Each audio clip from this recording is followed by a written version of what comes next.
필립입니다.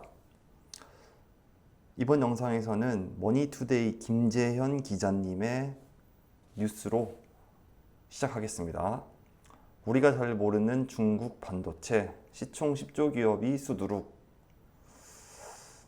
내용을 살펴보면 미국의 대중 반도체 제재 강도가 갈수록 세지고 있습니다. 바이든 미국 대통령의 2020년 대선 승리 이후 대중 제재 완화를 점치는 시각도 있었지만 바이든 행정부는 대중국 압박을 지속했습니다. 특히 반도체 제재가 전방위적으로 강화되면서 중국 반도체 산업에 실질적인 영향을 미치고 있습니다. 애플이 중국 YMTC 양쯔 메모리의 낸드 플래시를 구매하려 했으나 미 상무부의 YMTC 제재로 구매를 포기한 게 대표적인 사례입니다. 대만 매체는 애플이 YMTC 대신에 삼성전자의 낸드 플래시를 공급받을 것이라고 보도했는데, 그렇게 된다면 삼성이 어부지리를 누리게 되는 것입니다. 그러나 미국의 대중반도체 제재가 우리에게 항상 유리하게 작용하는 것은 아닙니다. 2018년 이후 중국이 미국의 반도체 규제를 피하기 위해서 대만 반도체 수입을 늘리면서 중국 반도체 수입 시장에서 대만 점유율이 상승한 반면에 한국 점유율은 하락했습니다. 대중 반도체 수출 감소로 한국의 대중무역 흑자도 급감했습니다. 중국 반도체 산업은 어떻게 움직이고 있는지 우리가 알아야 하는 이유입니다. 미국 제재에도 불구하고 중국에는 시가총액 10조에서 20조 원대 상장 반도체 업체가 수두룩합니다. 반면에 한국에는 삼성전자 408조 원, SK하이닉스 62조 원 같은 초대형 기업을 빼고 나면 SK스퀘어 5.3조 원, 리노공업 2.6조 원, DB하이텍 2조 원으로 바로 뚝 떨어집니다. 즉 중간 허리가 약한 것입니다. 중국의 주요 상장 반도체 기업 현황을 살펴보는 표입니다. SMIC 분야는 파운드리, 시가총액은 단위는 억 위안입니다. 3,244위안, 억 위안. 거신마이크로, 베이팡 화창, 기가디바이스, 중웨이 반도체. 이 모든 반도체가 시가총액이 10조 이상인 것입니다. 중국 상장 반도체 업체 중에는 중국 최대 파운드리 업체 SMIC가 가장 유명합니다. 팹리스, 즉 반도체 설계업체인 거신마이크로와 기가디바이스, 그리고 중국의 1, 2위 반도체 장비 업체인 베이팡 화창, 그리고 중웨이 반도체도 유망 기업입니다. 지난 9월 말 기준 중국 펀드가 가장 많이 보유한 반도체 업체이기도 합니다. 특히 거신마이크로는 전체 주식의 24.7%를 펀드가 보유 중이며 보유 시총은 약 5조 7,400억 원에 달합니다. 중국 정부가 아니라 펀드 매니저가 이 종목들을 매수했다는 건 향후 성장 가능성을 낙관하고 있다는 이야기입니다. SMIC의 시가총액은 61조, SK하이닉스 62조와 근접한 수준입니다. 올해 1, 3분기 누적 매출액은 약 7조 1,800억 원, 영업이익은 2조 2,400억 원을 기록했습니다. SMIC는 올해 2분기 전세계 파운드리 시장에서 점유율 5.6%로 5위를 차지했습니다. 업계 1위인 TSMC와 삼성전자와의 기술 격차는 크지만 중국 파운드리 업체 중에서는 명실상부한 1위입니다. 팹리스 업체인 거신마이크로는 시가총액이 22조 8천억 원에 달합니다. 거신마이크로는 여전히 가장 주목받는 반도체 업체 중에 하나입니다.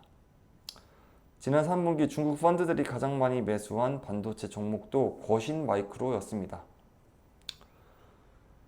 중국 최대 반도체 장비 업체 베이팡 화창도 시가총액이 약 23조 원에 달합니다. 화학기상증착법, 물리기상증착법 등 장비 등을 생산하는 기업으로 중국의 어플라이드 머티리얼즈로 불리는 기업입니다. 위 3개의 기업이 중국 상장 반도체 업체 중에서 시가총액이 우리 돈으로 20조 원이 넘는 기업입니다. 시가총액 10조 원대 대기업도 굉장히 많이 있습니다. 중웨이 반도체, 그 다음 기가 디바이스도 12조와 11조에 달합니다. 글로벌 시총 100대 반도체 기업을 살펴보면 그 차이가 더욱 심각합니다. 중국은 100대 반도체 기업에 42개가 있는 반면 한국은 3개밖에 없습니다. 삼성전자와 SK하이닉스, SK스퀘어가 이 3개입니다. 반면에 중국은 42개의 회사가 글로벌 시총 100대 반도체 기업에 진입했습니다. 거대한 내수 시장과 정책적인 지원을 바탕으로 빠르게 부상했다는 이유를 간략하게 설명하고 있습니다. 지난 10월 미국 상무부가 18나노미터 이하 D램, 128단 이상 낸드 플래시, 14나노미터 이하 시스템 반도체 생산 장비의 중국 수출을 통제한다고 밝히면서 중국 반도체 산업 고사작전에 나선 바 있습니다. 그러나 이 중국 시장이라는 게 때리면 때릴수록 강해진다고 이와 같은 미국의 제재에도 불구하고 중국의 반도체 국위는 계속해서 진행 중에 있습니다. 단지 속도만 조금 늦춰졌을 뿐입니다. 그 이유는 내수 시장에 있습니다. 중국이 소비하는 반도체가 전 세계 반도체 판매량의 60%가 넘습니다. 중국에서 이렇게 생산된 IT 제품 상당 부분은 다시 미국과 유럽 등으로 수출되는 구조이기 때문에 미국이 때릴 수가 없는 겁니다. 그리고 설사 때린다 할지라도 이걸 막을 수가 없는 것이죠. 2018년 글로벌 반도체 시장 점유율은 미국이 45%였습니다. 그리고 한국은 24%, 일본은 9%, 유럽 9%, 대만 6%, 중국 5%였는데 2021년 글로벌 반도체 시장 점유율은 미국은 1%가 늘어 46%인 반면에 한국은 오히려 5%가 감소했습니다. 이 말인즉 우리나라의 반도체 업체들이 위기를 맞이하고 있다라고 해석할 수 있겠는데, 보고서에 따르면 2021년 글로벌 반도체 시장에서 미국 점유율은 46%, 한국 점유율은 19%로 우리나라는 하락한 반면에 중국은 2018년 대비 2%포인트나 상승했습니다. 7%입니다. 대만 점유율도 2%포인트가 상승했습니다. 즉 중화권 반도체 점유율이 4%포인트 높아진 것입니다. 기사는 마지막에 이와 같이 요약하고 있습니다. 미국의 반도체 제재가 중국 반도체 굴기의 속도를 늦출 수는 있지만 막을 수는 없다는 걸 의미한다. 향후 중국 반도체 굴기가 지속되면 중국 반도체 기업과 한국 반도체 기업이 경쟁 국면에 처할 가능성이 크다.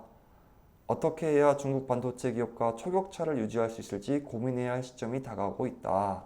라며 머니투데이 김재현 기자님께서 기사를 내주셨습니다. 네, 다음은 짧게 메타버스 관련된 기사 소개해 드리겠습니다. 아시아경제의 한승곤 기자님입니다. 내 아바타의 굿즈를 플렉스. 메타버스 패션의 진심인 G세대입니다. 내용을 살펴보면 20대 직장인 김모 씨는 최근 가상공간 속 자신의 아바타를 위해 새 옷을 마련했다고 합니다. 저는 옷 산 지 몇 달이 됐는데 아바타가 새 옷을 입었네요. 다른 아바타들도 계절에 따라 패션이 바뀝니다. 루이비통 등 실제 명품 브랜드를 입고 있는 아바타도 많이 있습니다. 눈물이 납니다. 눈물이 나요. 글로벌 메타버스 플랫폼 로블록스가 파슨스 디자인 스쿨과 협업해서 G세대의 디지털 패션 트렌드를 분석한 2022 메타버스 패션 트렌드를 발표했습니다. G세대들은 표현의 수단으로 아바타의 스타일과 디지털 패션에 기꺼이 돈을 지출하는 모습을 확인할 수 있습니다. 1달 기준으로 최대 $5, 약 6,500원을 지출한다는 응답자가 31%, 10달러에서 20달러를 지출한다는 응답자가 30%, 50에서 100달러를 지출하는 이용자도 12%에 달했습니다. 최소 매주 한 번 이상 아바타의 옷을 꾸민 것으로 나타냈습니다. 이와 같은 이유는 즐거움을 느낄 수 있고 디지털 컬렉션을 자랑할 수 있다, 플렉스할 수 있다, 그리고 친구나 동료와 더 연결된다고 느껴진다가 32%였습니다. 이렇게 돈을 들여서 아바타의 옷을 꾸미는 이는 생소하게 보일 수 있으나 메타버스 공간에서는 친숙한 모습입니다. 때문에 구찌와 루이비통, 나이키 등 글로벌 패션 브랜드들은 이미 디지털 패션 시장에 진출했습니다. 대체불가 토큰을 이용해서 디지털 콘텐츠의 희소성을 매기고 옷, 가방, 운동화 등을 판매하고 있습니다. 예를 들어 내 아바타의 신상 루이비통 가방을 선물하면 NFT 희소성으로 전 세계에서 단 하나밖에 없는 가방을 가질 수 있게 되는 셈입니다. 지난해 구찌는 이탈리아 피렌체 매장을 통째로 옮겨놓은 듯한 구찌 빌라를 제페토에 오픈하기도 했습니다. 이 제페토는 네이버제트가 만든 가상 공간입니다. 시장에서의 반응도 나쁘지 않다고 합니다. 2021년 미술작품과 패션 등 전 세계 NFT 거래액은 약 30조 원이었습니다. 이는 2020년 약 1130억 원보다 260배 이상 늘어난 것입니다. 모건 스탠리는 디지털 패션 산업이 2030년까지 약 70조 8천억 원의 가치가 있을 것으로 예상하고 있습니다. 때문에 국내 패션 업계도 이른바 아바타 옷에 관심을 보이고 있습니다. 국내 의류기업 F&F는 2월 메타버스 패션 브랜드 수프라를 선보였고, 또 롯데홈쇼핑은 디지털 패션 러브F를 출시했습니다. 이와 같이 국내 패션 업계에서도 디지털 패션에 대한 관심을 보이고 있습니다. 업계는 디지털 패션 시장이 지속해서 성장할 수 있다고 전망하고 있습니다. 크리스티나 우튼 로블록스 글로벌 파트너십 담당 부사장은 차세대 패션 디자이너와 브랜드는 아바타의 옷을 입히고 패션 컬렉터의 3차원 디지털 버전을 디자인하고 메타버스 전용 아이템 등을 만드는 이런 디지털 패션에 깊이 관여할 것으로 예상한다고 밝혔습니다. G세대 소비자들이 몰입형 공간에서 더 많은 시간을 보내고 패션에 대한 경제력과 영향력이 점점 커짐에 따라서 메타버스의 트렌드가 현실 세계의 패션에 지대한 영향을 미치게 될 것이다 라고 밝혔습니다.